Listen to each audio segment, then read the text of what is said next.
Hi friends, మీరు ఒక విషయం గమనించారా? చాలా మంది 40లోకి వచ్చేసినా కూడా వయసు వాళ్ళు 39 అనే చెప్తా ఉంటారు. ఎందుకనేది స్టాన్ఫోర్డ్ యూనివర్సిటీ వాళ్ళు మైకల్ స్నైడర్ బృందం ఒక రీసెర్చ్ చేసి కనుక్కున్నారు. ఎందుకో తెలుసా? మనిషి ఏజ్ నెమ్మదిగా పెరుగుతూ ఉంటుందని మనం అనుకుంటాం గ్రాడ్యువల్గా. కానీ ఈ గ్రాడ్యువల్గా పెరగడంలోనే 2 సార్లు సడన్గా పెరుగుతుందని వాళ్ళు కనిపెట్టారు. 44 ఇయర్స్ దగ్గర ఒకసారి, తర్వాత 60 ఇయర్స్ దగ్గర ఒకసారి.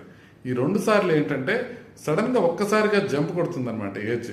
అది బయలాజికల్ ఏజ్. అంటే మన బాడీలో ఏజింగ్ ప్రోటీన్స్ అన్ని మనం మెజర్ చేసినప్పుడు ఈ 2 సార్లు అంటే 44 ఏళ్ళప్పుడు, 60 ఏళ్ళప్పుడు సడన్గా ఏజ్ జంప్ అవుతుంది. అందుకనే చాలా మంది తమ ఏజ్ 40 కన్నా తక్కువ అని చెప్పుకోవడానికి ఇష్టపడతారు. కానీ మనం ఏం చేయాలంటే ఆ టైంలో మనం కొంచెం జాగ్రత్తలు తీసుకుంటే ఏజింగ్ ఒక్కసారిగా పెరగకుండా ఉంచుకునే అవకాశం ఉంటుంది.